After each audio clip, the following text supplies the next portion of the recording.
Hello! Thank you very much for joining me. My name is Fabled Narrative, and let's get right into this. Legend of Korra, Season 1, Episode 4, The Voice in the Night. Korra is recruited to join forces with Tarlock, a member of the council who seeks a way to free the city from the grips of the equalist forces. We covered the last 3 episodes, and there's little bits and pieces that just make the entire series an official fan fiction rather than instead an official canon. Now, Tiny Renegade posted 2 long-ass comments. I'm appreciative of the comments, and I read all of one of them, and it's literally like 4 or 5 paragraphs, and each paragraph has like 10 sentences in each one of those. It was nuts.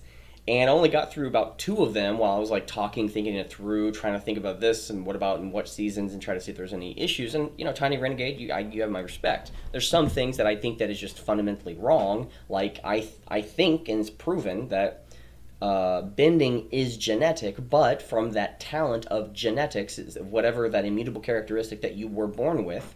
There was one example, that Hello Future Me, that you were mentioning to go and watch that. Well, yes, it is correct that the technology, as I have been saying, is that the technology has been advancing too quickly. And what you have proven, and that I secede, or I give up, I don't know what the word is on that one, give up my territory of, yeah, you're correct. The technology is actually developed at the exact same rate as it probably would have been in this world. Awesome. That's good. I mean, it's not something that I wouldn't be a disagreement with the technology at least eventually getting to that point, but I thought it came too quickly because it didn't feel like 70 years. That's the issue. So because I guess I felt like it just rushed too quickly, in this world, the technology, I think, advanced at the exact same rate as it probably would have been with technology being able to advance much quicker because people can do magic. I love that comment. It's like, yes, the technology can actually develop much quicker because everyone can do magic. I agree with that statement. But from Hello Future Me, he did a video with like 12 minutes long or something about, is bending genetic in Avatar? And he came up with one point that is absolutely stupid, where it was at the end of the episode, at the end of his video, probably around 8 minutes or so, where he mentioned, well, the 2 brothers, when Avatar Aang went to the fortune teller, and he was saving the entire town from a volcano. Well, he needed the help from everybody in town to go and help dig trenches, and there were there was a set of twins, or not a set of twins, but there were twin brothers. One was an earthbender, the other was not. And he mentioned that because one of them did not have earthbending, therefore it is not genetic. And I said that's absolutely bullshit and horse shit. It is. That is horse crap of a logic. Why do I say that? My brother is a full-on, full-blown redhead. I'm not. So because it's passed on like the recessive gene or whatever, however it's of having orange hair, that means that because I didn't get it, his argument is, therefore, it's not genetic. No, it is genetic. It just wasn't given to him at birth. And that's one of the things of, if you're going to be able, from what Amon in this series does, is being able to turn off somebody's bending by water bending their chakras. Well, if you're going to be water bending their chakras, can you not unwater bend other people's chakras that may not have their chakras opened up to be able to bend? That implication means so much. It's like, if you can stop it, it's like, would other chakras actually be available to actually be doing it? It's like, it's the same thing with it's not something that must happen because Amon is turning off somebody's water bending, bending their chakras, but at the same point, he doesn't do chi blocking like any of the other like Ty Lee type people going out there and punching somebody in certain chakra spots on the body. He literally puts his thumb on their head and just does it. which means that he might have a much grander ability to reach other chakras all around the body, or there's a center point in which all the chakra is reigns from, which means he can go to other non-benders and open up their chakras that might be, because they're not dead when they get hit by a chakra block, it's just that part of their body is not able to be moving. It's a question. It's not necessarily a break in the story, it's a question. And it's just, it goes on. Again, Tiny Renegade, thank you very much for those 2 posts, but I think there's something fundamentally wrong with, well, someone said it, or, ooh, it's existent, as long as it's posted on screen, therefore it's canon. No, Disney trilogy Star Wars is the exact case as to saying, well, it happened, therefore it's good. It happened, therefore it's canon. No. Kung Fu Panda 3? No. Kung Fu Panda 1 and 2? Yes. Kung Fu Panda 3? No. No. It's not canon. It's not. There's a lot of issues that I have with Kung Fu Panda 2 with dialogue. There's some things that are said, but everything has continuity in Kung Fu Panda 3. What happens? He sends Tai Long to the Chi realm by doing the skadoosh. Well, in the 3rd movie, he does it to himself. He's not dead. He's just poof, in the Chi world, which anyone can come back, apparently. It's so weird. It's like they sort of retconned the entire universe of what happened. It's like what they could have done is just leave it a mystery. But instead, they really did retcon what happened with Tai Lung. Well, what happened with Tai Lung when he went to the Chi world? Where is Tai Lung? He's not in the Chi world, because if he did meet Tai Lung, that would have broken everything. Unless Tai Lung, and if I don't remember it correctly, if they did bring in Tai Lung and he was just more at peace within that realm, why wouldn't you want everybody to be in that realm? If it's just a place in which you can live, like the spirit realm here. Which again, the Kung Fu Panda 3 breaks the entire canon universe by doing it that way. So it's same thing with Korra from what I found from the last 3 episodes. That's enough talking. 7 minutes, let's be done. Let's get right into this. Only the Avatar. The voice in the night. Ooh. Okay, one thing I give this show credit when it comes to Korra is that Korra had all 3 of the 4 bending available to her at the age of 4. I don't think she ever remembers not having her bending, while when it comes to almost every other, if not all the avatars that came before her, did not have all of those bending abilities until a much later age beyond their developmental years, while they were reaching into teenage years and then developing into an adult.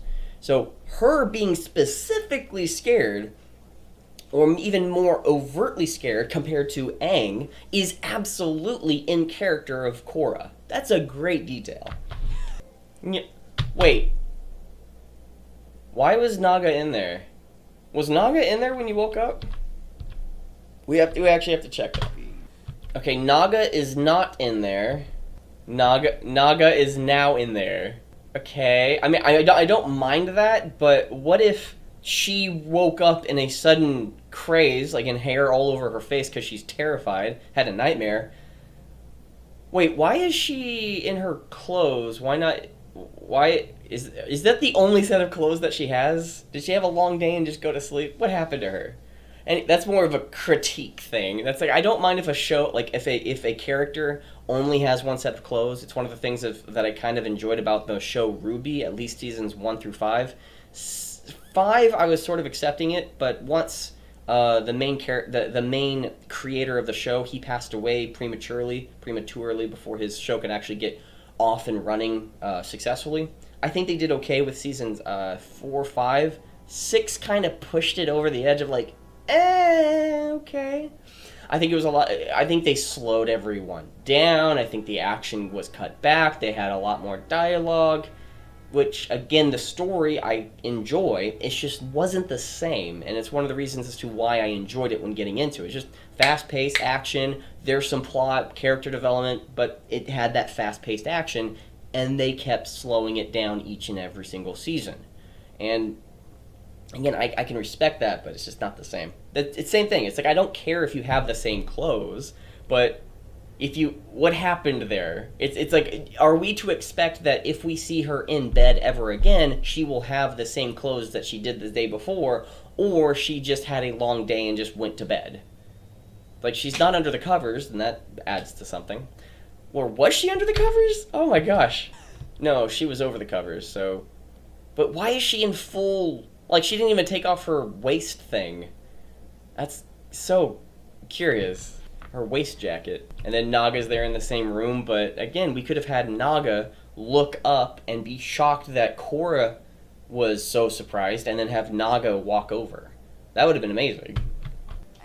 He's such a big thing. Where if he was sleeping right there, we should have seen him when we saw Korra through the window as a big creature like that. We should have been able to see Naga through the window as well. It wouldn't have taken away anything. It should have been like, oh wow, there's Naga in the window if we look back. But there was no dog. There was no polar bear dog. Come on, show. It would be my honor and privilege to... Okay, here's a question. If you're able to say that in the council, like in front of everybody at the council, one, it's either a baseless claim that everybody around in the council should be saying, whoa, like, you know what, chill out, Tenzin, he's not doing that, he doesn't do it, even though he might be doing it. But if you say that publicly, everybody else in the council knows that he's trying to claim more and more and more power, and they're being silent with him, just allowing to do whatever he wants, which means the entire council is corrupted, and the entire Republic City is off-putting, is wrong. If anything, why is it called Republic City? There's no representatives that actually represent them. Somebody mentioned that, and it was phenomenal. ER did, from YouTube channel. Yakone! Oh yeah, that's the guy. I wonder when they will introduce that guy. Yakone's backstory. Whoa. Here's the question. If it was a 70-year gap, from what I keep getting told by other people who are big fans of the show, and I'm just going to have to take their word for it. If there's a 70-year gap, 42 years ago means that the city was at least, come on, I can do some math here. 28 years, but 28-year-old city.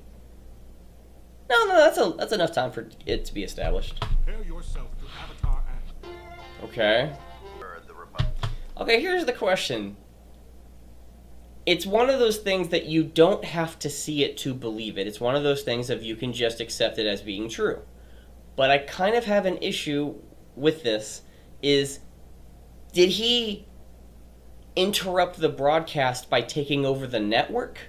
Did he take over the broadcast by having a satellite? Did he take over the broadcast by tapping into a wire? Did he take over the broadcast because he kidnapped and he tied up all the people that were at the radio station? It's one of those things that you don't need to know, but that does change the concept of the story. But at the same time, you don't need it, because the mystery of him being able to do something like that, focusing more on Korra rather than just the how Amon is able to do his stuff, do all the things that he does, it's kind of like in Sherlock Holmes 1, the remake with Robert Downey Jr. Spoiler warning, I keep going to like movies here, movies there. In that movie, you get to have the vampire, whatever his name was, the main villain, that he was actually a farce, that he wasn't actually a vampire, but throughout the entire series, or the entire movie, he appeared to be as such. He did all the tricks in the books that made him look to be as though he was doing black magic and be as a vampire himself. But at the very end, you got to see all the tips and tricks behind the scenes, and you got to unravel all that mystery. I'm not saying that Korra needs to be that way, but it's more of a personal preference that I would just like to see maybe how it was done, of how much power he has behind the scenes. Maybe Amon is just walking towards a podium, and everybody around, like all 4 or 5, 10 people in the room, are all setting everything up while he's just walking, and that amount of power that everyone is just doing things for him can actually create it for us a more sense of dread or something. I know more sense of dread for Korra, but more sense of dread for us of like, wow, he's very powerful. We've already seen his power. I mean, like, what more can you add to the guy if he's taken somebody's bending away? That's just more personal critique. Public counseling oppressors of. How do you know that? I mean, it's one of those things of like, I know we just had the scene, but like, what happened? That happened in the middle of the day, and then you're announcing this in the middle of evening. There are some time jumps in here that we could add 1 or 2 scenes to be doing a public announcement, or I don't mind. It's just a bit weird. It's just a bit weird. This is the day. Okay, now here's a question. Again, she should be terrified. That's absolutely correct. She should be absolutely terrified. I'd piss my pants too. Why is nobody shutting this off? I know it's not a TV broadcasting station where they just go it off, but why can't they cut it off? It's like, well, he has the technology to do it. They don't have the technology to do it. Again, there's so much I've been corrected by, yes, they should have all this technology developed in this world, but why are they broadcasting on a specific frequency, and that's what's being able to go off that overlays the frequency that they're playing the music on? That's, again, there's a little bit of a question with the technology itself. If they all they had to do was have 2 or 3 people working on this gigantic machine that could have just been a generator, and then that question is squashed. Yeah. Ooh. So Mako, I think, is just getting off the time from the factory. Great detail, because they've already established that he works at the factory. And he was already beat up and roughed in his face, dirtied up because of him working at the factory. Again, Legend of Korra does so many good things right. How could you not? Ooh, watch the face. I think it was an overlay. Watch the mouth when Asami is speaking. Sorry, I didn't. It's not being animated. Her mouth isn't being animated while she's running towards him. That was funny. It was kind of it was weird.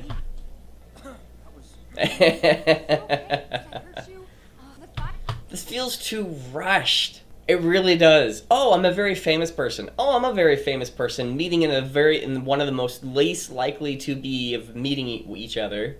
Again, it feels rushed. I don't mind this. I prefer this. Like, oh, little teen drama. It's like they're gonna get together. Ooh, fantastic. I'm rooting for you, Mako. Get him, Asami. But it feels too rushed. I want this story. Oh, here we are. Ooh, next scene, next plot, not conversation. Let's get to the actual plot. That's cuisine. I know I might be kind of sounding like a downer or kind of a like, oh, you're poking out of the flaws, but I do love this. Like, if they were going to rush it, she's humble enough to say that I'm sorry to somebody whom she respects, and is able to make it up by taking him out because she was the one that hit him. Okay, that's absolutely fair, and more importantly, considerate. It's like, hey, thank you. Good job, Asami. More of a question is, if she says, like, don't worry, I got it covered with you wearing certain clothes. 1, how do you know what he can wear? Because you need to know his measurements. Are you going to take his measurements? Because I know where that's going to lead. No, but it's really in character for her because, A, she doesn't care about money. It just comes to her naturally because she's the daughter of a millionaire, billionaire CEO. It makes sense. He in love. Bam! You signed up for this, Pema. You have been accepted into this culture. This is your fault. You can't get mad at him. No, you can't get mad. No, you're not allowed to get mad at this. Exactly. What do you want me to do? I'm with Tenzin. Well, here's a question. No, that's correct. Oh, that's actually a really good detail. If recalling that there were actually 5 council members, oh shit. Okay, I think we got something big here. 5 council members to represent their nation. From what I've been told by somebody, again, Tiny Renegade, I think it was. Tiny Renegade was making this argument, and even Hello Future Me, how or bending is not genetic. We can prove that right here and now with one question. Where do you ever see any other type of bender being born in any other nation other than their nation that bending is? I probably should have stopped that question halfway through. Do you ever see an airbender being born in any other nation? Do you see any earthbender being born in any other nation? Do you see a waterbender being born in any other nation? No, it seems to be genetic. Boom. Squashed any other argument. You're done. Shut up. I've heard that argument. Oh, don't tell me to shut up. Fine, keep talking. Continue being wrong. Whatever. I don't care. But the second thing, it's one of those things that I spent like hours trying to figure that out. I'm okay and open to figure. I probably should shut up or something. From what I found, that's correct. Give me new information, I change my mind, but it seems as though that one question squashes any and all people who think that, oh, it's not genetic. No, it's genetic. And it's one of those things it's just like China, Kenya, Ireland, and let's pick another one. I was going to say Dublin. Tehran. All 4 of those places have distinct, different peoples. And you can call them specific races. But the issue that I have with all 4 of those places is not whatever the place has. It's that it is not the United States. Oh my gosh, that's racist. No, here's what I mean. United States was was birthed from an ideology that you were created by God, by your creator. You were not created by the people. Which means that the people don't give you your rights. Your rights come from a higher source other than people. That your ideologies, what you think and feel, matter much more than who you are from your immutable characteristics. Which means if you're Chinese, in China, you have no requirement if you come to the United States to practice Chinese culture. You have no requirement because of an immutable characteristic. It's one of the reasons why I disagree with Black Lives Matter, LGBTQ. Or any other type of or white supremacy. They're all the same to me because they value a particular immutable characteristic and then say that you practice a certain thing because of that immutable characteristic. You vote Democrat because you're a black person. You vote white because you're a Republican. That's a retarded ideology. It really is. It's the same thing with, well, we're doing this in society, and if you disagree with us, then you must be against our immutable characteristic. That's fucked up. But in this world, it makes sense. It's one of those things that I wish they would actually address in one of the series, in one of the seasons at least address it, and then trying to tackle that, and realizing that you as a waterbender can practice and go into the culture of other cultures, but at the same time those cultures would be destroyed because they would be washed away, pun intended, because of a different person maybe not practicing that culture because they're bringing a certain culture. Meaning, it's not something I'm defending. I'm just trying to articulate the activity that is happening in the real world, and specifically that's happening in the Avatar series. Earthbenders practice earthbending culture because A, earthbending, 2, their heritage and the people with whom they associate with. All seem to be earthbenders, thus there's a certain type of mentality, or there's a certain type of belief system, way of looking at the world, an ideology that you practice because of those all things and factors that come together. But the reason that I got into this trail is that the people who are representatives of Republic City are not disproportionate, but can definitely can showcase what I mean. Who are the representatives in the council? The Northern Tribe, the Water Tribe, the Southern Tribe, the Northern Water Tribe, the Southern Water Tribe, Earth Kingdom, and the Fire Nation, with also Air Nomads. All of them have representatives of the bending that is associated with their culture and the culture that's associated with their bending. An immutable characteristic that you practice, and it's something that you practice with an immutable characteristic. It's one of those things that just happens. It's in this world. Again, it's one of those things that they should have just unfurled, and realizing that because you hail from or are birthed as an earthbender doesn't mean that you don't practice earthbending if you go to a different culture. But if you go to a different culture, you need to be practicing that culture, right? It's one of those questions of like, well, why not? Because one of the issues is, should you not just be practicing what is correct, what is good, rather than the culture that there is? There's a lot that they could be addressing with that. But again, they don't need to be addressing it. I would have preferred it. They don't need to be. I think it would have been nice. But they're representing that. It's just one of those things of unpackaging such a dense topic from one simple scene, that each and every single representative is a bender, because he pointed to everybody in the council of that they are all benders, and if you had to guess what their bending is, from what nation they came from, you wouldn't be wrong. You would guess 100% correct. Oh, he's an air nomad? Must be an airbender. Oh, you're from the Earth Nation? Oh, you're from the Earth Kingdoms? You must be an earthbender. It's the same thing of guessing somebody's immutable characteristics, of saying like, oh, you're Chinese? What about this? Oh, you guessed correctly. It's like, it's a stereotype, but in this world it's correct. But again, if you were to start mixing and matching the cultures, the ethnicities, you start to now mix and match, where somebody who's quote unquote a half-breed in the real world, where they literally are of two ethnicities and they don't have a particular culture that they practice, but whatever culture that they are practicing in the here and now.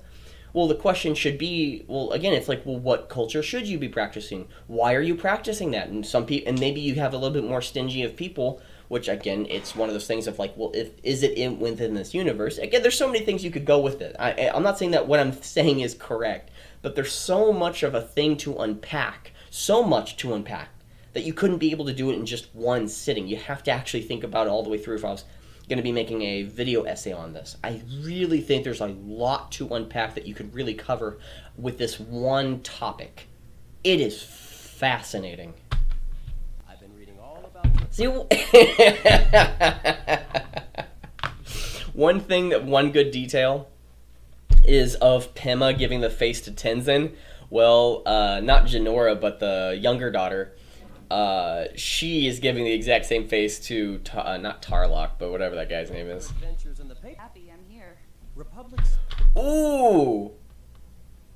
I know that's an off-the-cuff remark. Tenzin is an authority figure. I don't know.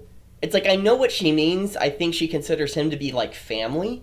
That's one thing that could happen, where Tenzin is like, hey. And then Korra says, you're more like family. And he's like, oh, okay. They could have mentioned that. But Tenzin is an official in the city. I don't know if anyone is just like, oh, an off-the-cuff remark. No. That's something that could have been addressed, that each and every single party member in the situation could have covered. Let me say that again. I think I already said it, but oh my gosh. Battery, Tarlock. Tarlock. It was Tarlock. The one thing that I'm thinking in the back of my mind is what would be good is for her to seek counsel from Tenzin. Again, it's one of those things that would be very good of a character, that you are weighing the options, as what we've addressed from the second episode is that the opposite of air, that Tenzin said, her personality being the opposite of air, what would be more like an earthbending personality rather than a firebending personality that we've seen constantly time and time again for the last 3 episodes over and over again? The opposite of fire is water, which she took on pretty naturally, so her being an earth personality does not make any sense. But to make it of an earth personality, what you would do is weighing the consequences and seeking counsel from with Tenzin. She doesn't have to make the right choice, but that would show great wisdom. Aang was a child. He was like 13 years old. Like, I kind of am more lenient of that, but she's 17. And maybe she doesn't have all these responsibilities because they kept, because of her being sheltered her entire life. That's a good question. I can't. Oh, damn. Okay. No, I take everything back. She's fucking wise, man. Wow, I got egg on my face. Is perfect. Okay, what's happening in my mind is that I think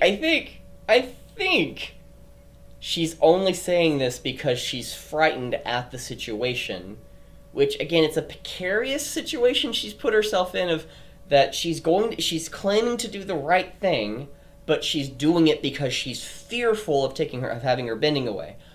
I'm saying that's the wrong choice, not because of her character in this situation. Because you can have this situation, you can always have a situation that's absolutely justified and somebody still come out wrong. Again, Thanos is a great example. That you can have the situation that he's doing maybe the right thing in... No, let me say that again, because I chose the wrong character. The Punisher. The Punisher is someone who takes vengeance and kills people who deserve it. But it's one of those things of like, well, where's the line? Where's the line? It's like, well, if you start here, where will you stop? And the road that you have to go down, and the person, like, just the mentality and persona and the means by which you do it and stuff can be evil. So he could be doing the right thing about taking out somebody, like a drug lord, but at the same time, it's like maybe your reason for doing it is wrong, or something like that. It's kind of like that moral ambiguity. Pleasure, Avatar. You know, I gotta give him props because as a corrupt politician, he has charisma 100 right there. He's doing everything correct to be dubious to the audience, but like everybody could pick it up. But superficially, he's 100% on note.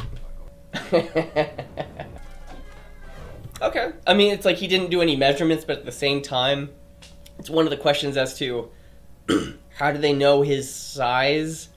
We'll just pick out something and then it's one of those things of someone else took care of it, a professional. So again, everything that I just said about him earlier of who's going to be doing it, how do you know his measurements? A professional took care of it. We can assume that he did something during this entire process. I'll go with that. I'm okay with that. And he looks snazzy. As you wish, sir. How much are you being paid for you to reach the entire floor every time that you're addressing yes sir, no sir, yes ma'am, no ma'am? To reach the entire floor while still standing up. How much are you being paid? It's either too little or you're being paid a lot. This way. Yeah, he's my dad. Get out of town. I'm serious. Get out of town. That's just... Let's hear that again. That didn't make it... What? He's my dad. Get out of town. Get out of town. That just didn't work. Get out of town. The tone. He should say something, but the way that he said it and get out of town, like, get out of town. Get out of town. It's... What? He probably should have said, like, what? No, or like, no, huh? Or be like, just dumbfounded, like, no. Get out of town. The way he said it was just a little off. It's just a little off for me. I'm serious. Whoa, wait, what? I'm Oh, serious. you want to meet him? Yeah, okay. Hello. On. No! No! No! Specifically, Mako did. Mako was the one that you were going to be kissing. You gave that kissy face. Oh my gosh, I love you. It's like you saved me, Mako. I love you. And then he gave his arms out and was going to give him like a big gigantic kiss, which would have been perfect if that was with Korra doing it, but instead it was Mako, which just felt weird with the placement. You could have actually had Mako be the one that heated up the vents, and then having the steam be the environment of a water bender being out there and using it and actually defeating a few people, saving Bolin. That could have been the placement because, like, oh, what would have been better? It's like I'm certain that Mako wanted to be the one that actually saved his brother, be specifically take him. But again, it would have been situationally better for everything that has happened. Again, just because Bolin held out his hands and was going to give him a big kiss. And then doing this, it's like... where was the conversation of thank you very much for saving me, Mako, afterwards or something. Did I miss it? I don't remember that. I think it was like this situation right here is okay. It's just I know it's a token of appreciation and he's trying to flirt with her. Hey, here are some gifts. I'm trying to show you some love. Please go out with me. I get that. It's just this interferes with what happened in episode 3.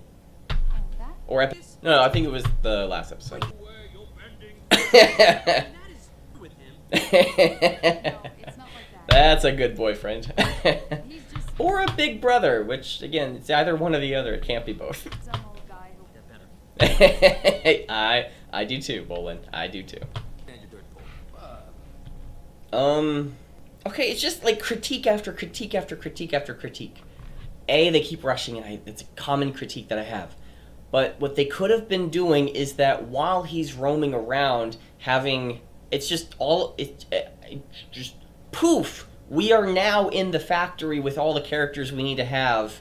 Now let's get to the story. It's like, well, you could have had the story develop on how to meet them, like on the phone calling, like, let me call him all of a sudden, call my father and set up a meeting, or have them meet outside of the factory and be this exploration of how big his factory and operation is, and then while he's maybe working on the factory floor, have Asami wave over to her father, and the father comes over and asks, like, well, can you please, this is the Fire Ferret's pro-bending member, and I happened to meet him on the street, and I was curious if you were able to give him a look around, a little looky-loo or something. And it's like, oh yeah, of course, let's do this. I will do anything for my daughter, and I know that you were a very big fan. Like, I know that you're a very big fan of the Fire Ferrets. Why would I deny my daughter such a gift?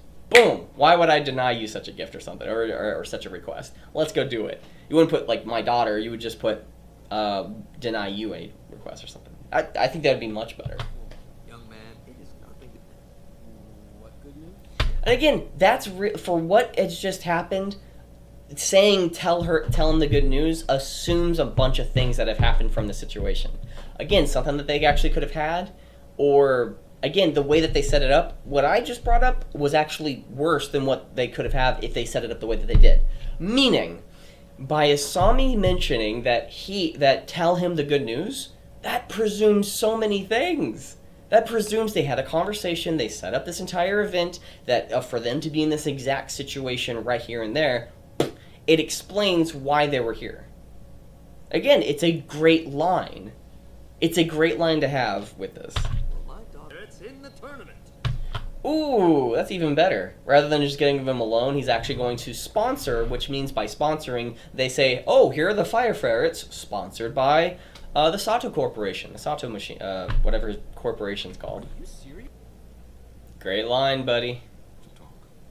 Woo, yeah, there you go. Give her distance, you got this. Oh my gosh, Tenzin, you're so awesome. To what? Wait.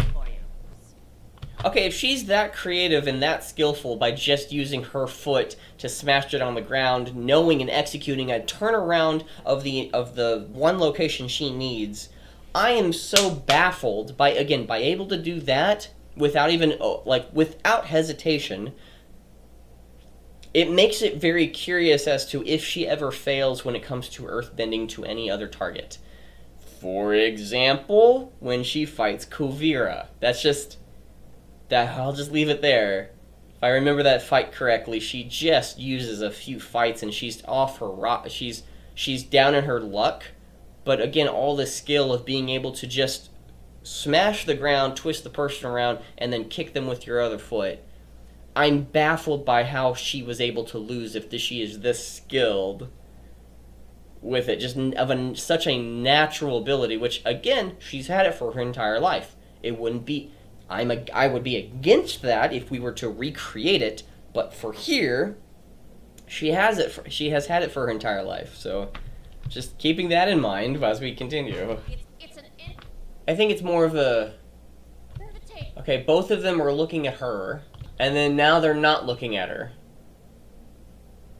I don't know if they just wanted to not animate the two in the background, but it looks like that. The two were actually very surprised when It doesn't Korra, they were looking at each other, playing the game. Sherlock says I'm not Then they looked at her when things were going on. Okay. It's a And then the two are continuing to look at her. There's something new that we don't know. As children, it would be something that you'd probably be interested in. And then they're just looking away and doing something else. That is so weird. Again, it looks like they stopped caring and just animated it. They probably just stopped caring about what's going on, but they're very ambitious, noisy characters. At least the younger sister is. The middle child. Isn't she the one that would be more questioning or at least wanting to look at the situation? all of Republic City's.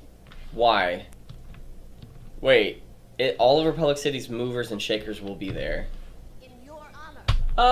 Okay, no, that makes much more sense because I thought it was just one of those, hey, we're going to be doing a party and if you'd like to join, but having a shindig literally in your honor, then it would make much more sense as to why there were banners and flags and stuff with her and everybody was clapping when she came. Okay, that makes a lot more sense. Pema looking fine. Fine. It's not a toilet. It's my pleasure. Just because the city's throwing you. I know that the whole focus is on them, but everybody in the background is literally like plywood cutout folk art. They're just standing there, and it's kind of creepy if you focus on that. Literally, that woman, oh my gosh! Oh, look at the woman on the left-hand side. She has her eyes closed, but if we go back 10 seconds, or 20, which one was it? There she is, on the right-hand side. I just have to know if... Now she's on the left-hand side. Oh, that is so creepy. They are literally just plywood cutout folk art. They're literally... Oh my gosh. Oh my gosh. No, you can kind of see her with her eyes closed right there. But she's on the right-hand side of the screen, and she will appear on the left side of the screen. There she is! How did she get there? I'm so scared! Oh my gosh! Wow! Okay, so everybody at the party was just standing still. There wasn't any animation, there wasn't any dancing or swinging. I know it was just like budget-wise, but that was a bit creepy. Wait, why were they upstairs? Were they making out? That's illegal. She's too young. Her innocence is shattered. No! Literally, why were they up there? It's just a cut to being up there. Again, the plot over time, I've consistently seen that she needs to be wherever she is for the plot to continue moving forward. Oh, what we would like for this scene is for her to come down the stairs so all these reporters can ask her questions and bombard her, peer pressuring her into actually joining the force with Tarlock behind her. How do we do that? Well, she's on top of the stairs coming down it. How did it happen? Let's just skip some time. Well, the question is, why was she up there with Tarlock alone? It's like, well, can I see you for a moment, Korra, alone up there in the second floor? It's like if they had a small little conversation going upstairs, that would make a lot more sense, but if I have to presume that, that's kind of lazy writing. It's like I have to make the jump. I have to create my own story in between these two scenes.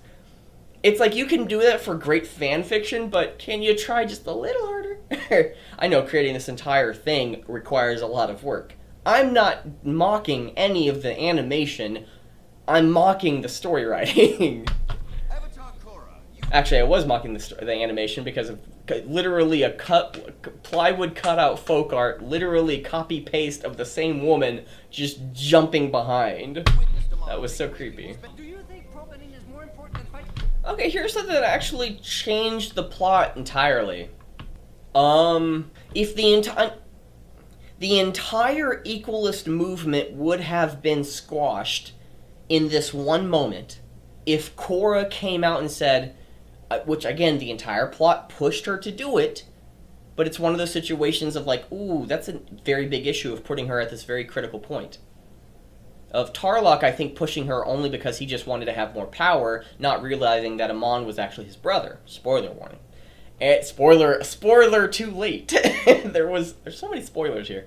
So the fact of the matter is, she could have said, we welcome any and all equalists, and we hear your woes of being felt like a second-class citizen in Republic City.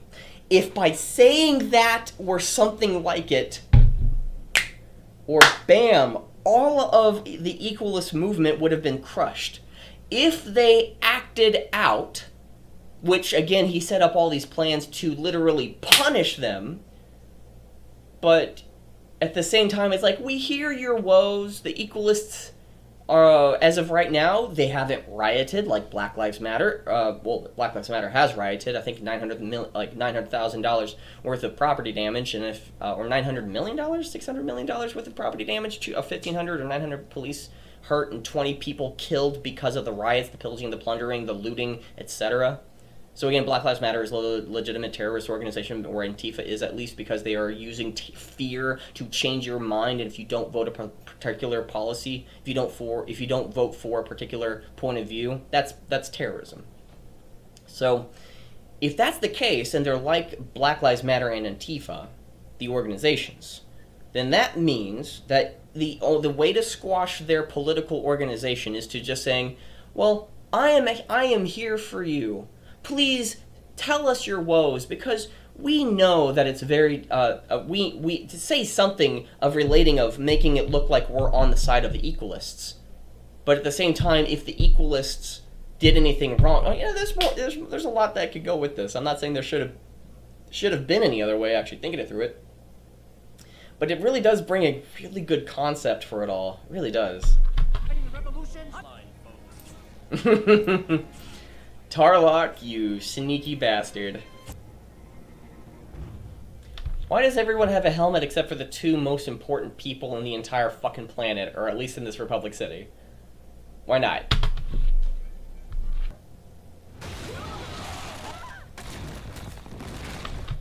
Did they just die because they're now frozen in ice? Their entire body? They're dead. They're dead. I know that the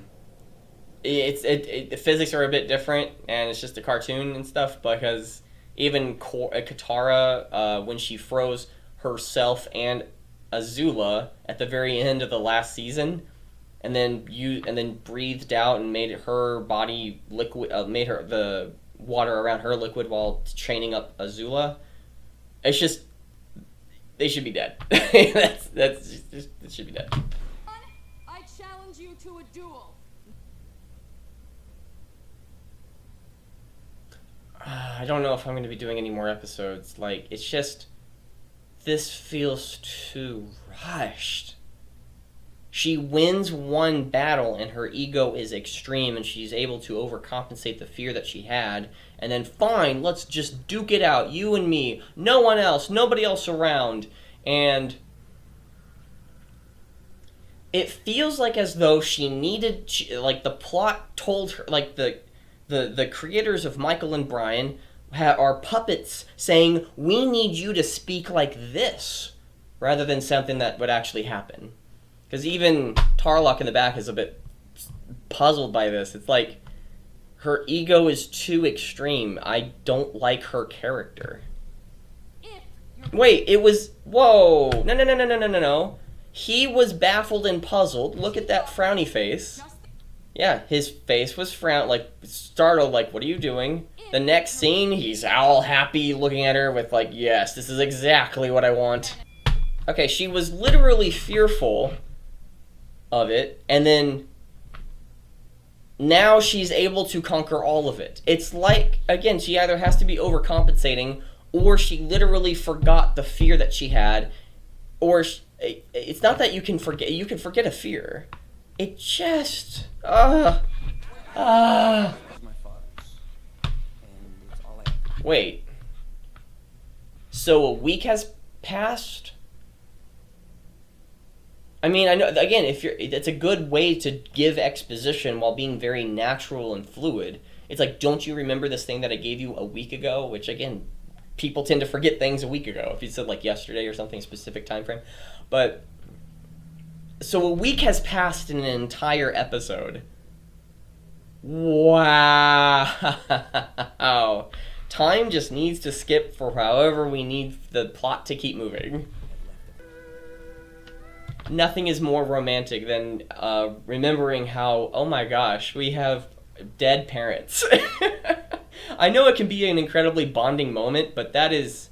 I'm glad they didn't kiss. That would be an issue that I would have, but at least they're doing this. Like, it's more of a bonding situation than like, oh my gosh, my parents died. One of my parents died too. That would be so fucked up.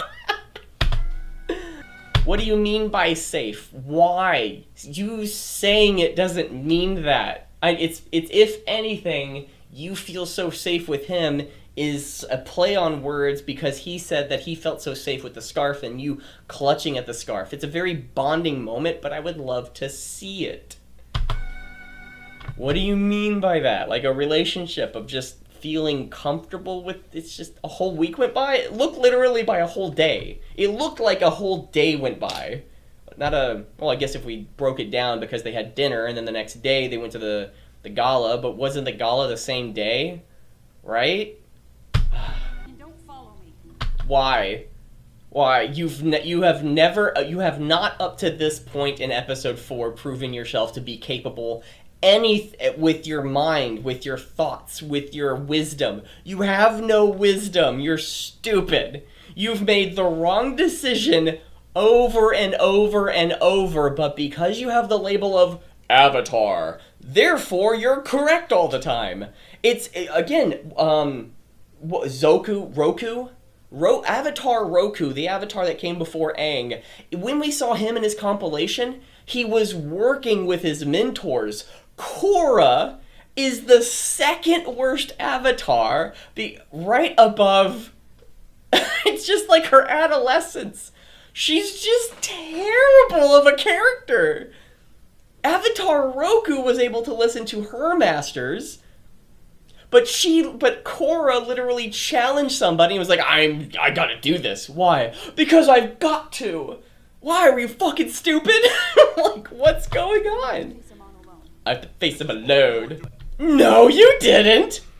Like that, the faces that you're giving is that you were very surprised of what she was giving, of what she was saying at the podium. And then while she continued talking, your face immediately switched to, oh, evil genius plan. And then you give a very sincere message of, I tried to change your mind. Bullshit, that's even either A, you're lying even more, or the animation was wrong. Either way, it's a fucking problem. But she's made. Literally no support? Really? Really? You're not gonna televise this? You're gonna have a duel with no television. You're literally, or no radio. You're literally going to have a duel by yourself on the... Why not just say, we're gonna have a duel right now in the middle of the woods, somewhere, just come find me. Okay? What if we find your body the next day? This is the exact same thing as saying, like, oh, I'm gonna go fight somebody who's the most dangerous person in the city by myself in some place where I've already told them where we're gonna meet. I'm not gonna bring anybody, but because he's the bad guy, he's gonna honor the rules of the duel by only bringing himself. What are you, fucking stupid? Why? Why not have a bunch of airships be there? Because if they're literally going to have a duel, just have the police around? Like, I know it's like the airships are ready to swoop in, but how...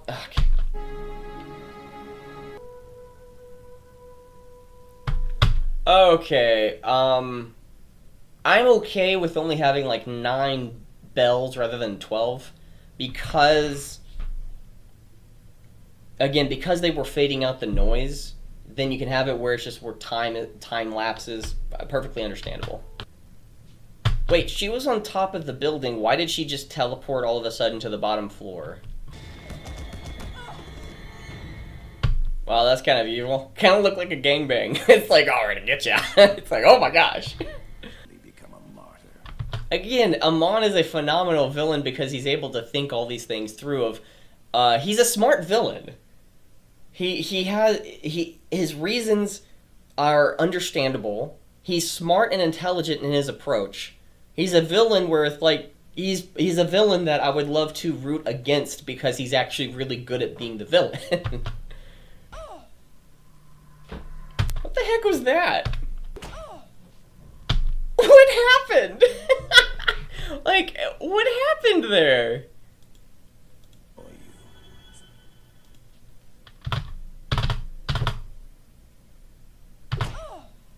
So I'm assuming he just did like a side, from the side hit rather than like a punch or something. That's gonna be next episode with Yakone. The nightmare is over. No, it's not. The nightmare was not over. Literally, he had so much power over you of your stupidity going here to challenge him alone.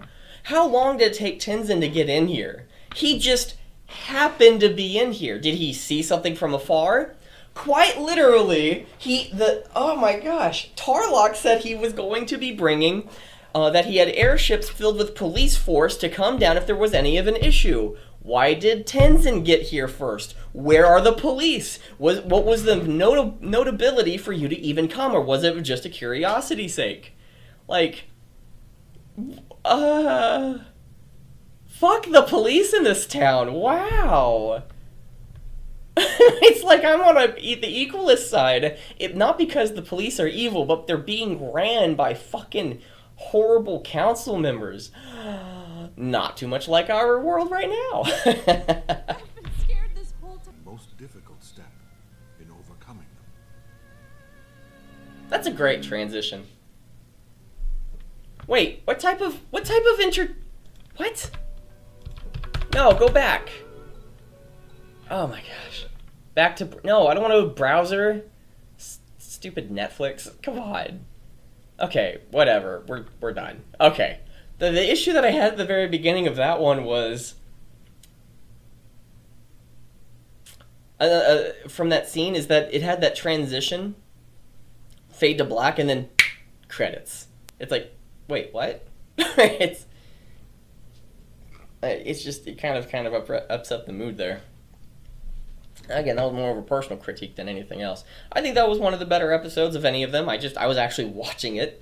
But again, each and every single episode that I go through, it's like I cannot do what Mauler and the entire EFAP crew are able to do with Batwoman, because it actually upsets me when I continue watching the episodes. Is that, well, this kind of breaks this thing. Well, why is that there? Why? What are you doing, show? Oh my gosh. It's, again, the rushing of her being so egotistical. It looked as though it wasn't that she was afraid. Again, one win that took apparently a week to make in one episode. Again, it felt so rushed. It's okay. Okay. That's just, again, I guess a personal preference of mine of feeling so rushed, but it's just there's some things that I think would have been a lot better, and it's just a constant trope of, well, this could have been a lot better. This could have been a lot better. When you start to just add that, it really does create a separation between how good the show could have been versus, hey, we made a show and y'all should love it. So that's just kind of where I'm at with it. Okay, well, with that being said, please post your comments, questions, and concerns right down below because I want to hear from you. Please smash that like and subscribe button because that would greatly help this channel out. And most importantly, go out and do wonders. Thank you very much for being a part of this, and I'll see you next time. Beep.